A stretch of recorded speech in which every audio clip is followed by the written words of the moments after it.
Hello everyone, Seedlink here, and I'm back with another Starcraft video. This is a very quick video, just to give a small update as well as talk about, I guess, the current meta in terms of maps.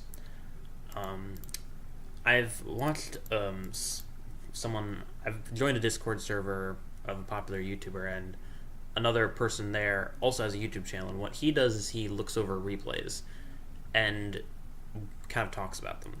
And that's actually gave me a big idea because I haven't really been able to record any StarCraft videos because the recording software lags out my game, which affects my gameplay quite heavily. So I could just play games and look over the replays. However, a lot of games wouldn't really be that entertaining in that regard, unless they were like a cheesy game or there was, or I'm talking about like a certain strat. But even then, I have a good chunk of videos I could probably do.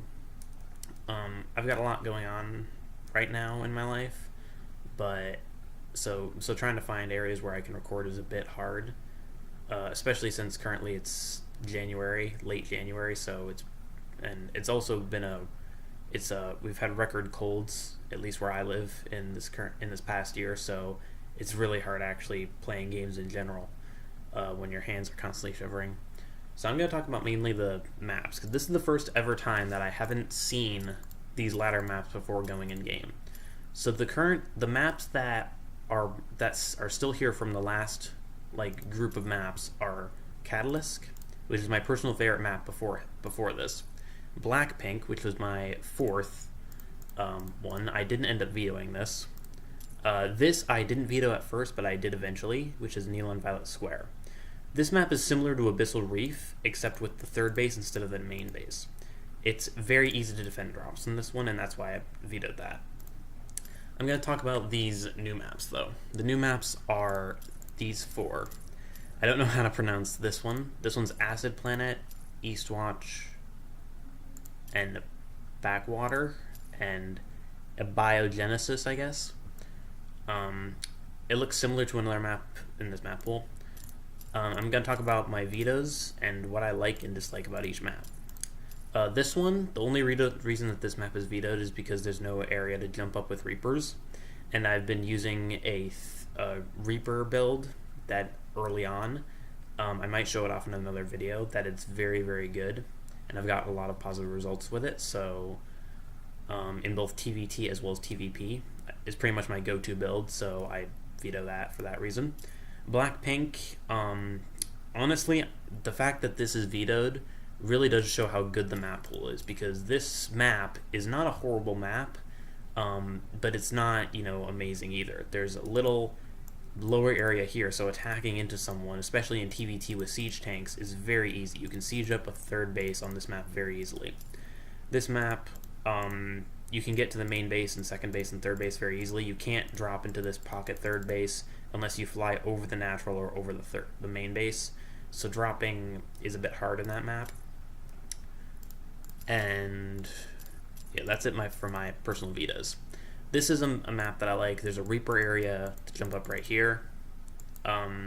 Expanding to a third base isn't super easy, but isn't super hard.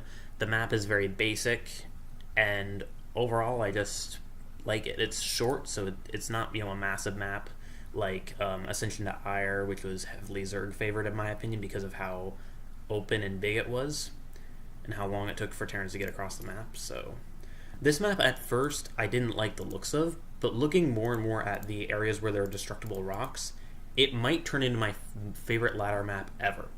Because if you destroy the rocks here and here, if you're playing on this side, you destroy these rocks, there's only one way to get into the base, and that's here, or from drops. If you have a third base here, and if you have a fourth base with a gold base right here, you destroy these rocks, they can only come in from here and here. So defending non-drop attacks is really good on this map, and I really, really like that because TVZ is tricky for me because of Terrans, especially with the Widowmine change, don't have that many good ways to deal with Ling run-bys, because tanks and Liberators don't do well against Ling run-bys at all. This map is very interesting. There's an area where you can jump up at Reapers, but there's, similar to Neon Violet Square, there's a pocket third base. Except this is something that's very... Okay, we've already seen, you know, a pocket third base here, but this is behind. This is like an Abyssal Reef style pocket third base. This is like a Vani Research Station pocket third base instead of a pocket second base. However, what I actually checked, I played against a computer opponent, beat them, and then just made a few Reapers just to check this.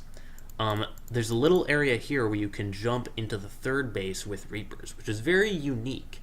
I don't see it really ever coming into play, but it's a little unique thing.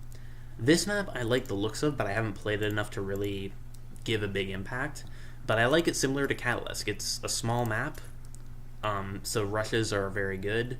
Dropping is also not too hard. One of the big reasons I didn't like the other ladder pool wasn't just because of maps like this in Abyssal Reef, where it was easy to defend drops because one of your bases literally could not be dropped because you would be seen. But then there was maps like Ascension to Ire, which had a really long main base, so you would either have to fly over the natural or over a main base in which you would be spotted far before you got to the mineral line. These maps aren't like that, but at the same time they don't give a massive amount of room to build production as either. But I've been getting better and better with that. If there's one thing I don't like about this map, it's how hard it is to take a third base. It's very easy to defend your on two bases, however defending a third is pretty tricky. But that kind of is my specialty because I'm a Terran player who likes to who pretty much likes to get fully saturated on two bases, push, and while he's pushing, expand behind it. That's a lot of the time what I like to do. So yeah, this is a map pool I definitely, at least at first looks, I like the looks of. I've only played 5 unranked games, and as you can see, 0 ranked games. I've played 2 on Catalyst, 2 on this map, and 1 on this map. So, and I've played just one game against computers on both of these maps just to get an in-game look at the map to see what it's like. And both these I find very interesting. This one I'm a bit worried about because this one I like it a lot, but it's going to take a lot of practicing to get used to, I think. This one could be the same because of how hard it is to expand. But yeah, that's my perspective on that. So it is possible you could see maybe some replays, but for now there is you can see, you might be able to see replays in the future, but right now I'm not able to record consistently. I would want to, but I'm not really in a position with the time of year and how busy I am. So I'll see you guys in another video as soon as I can.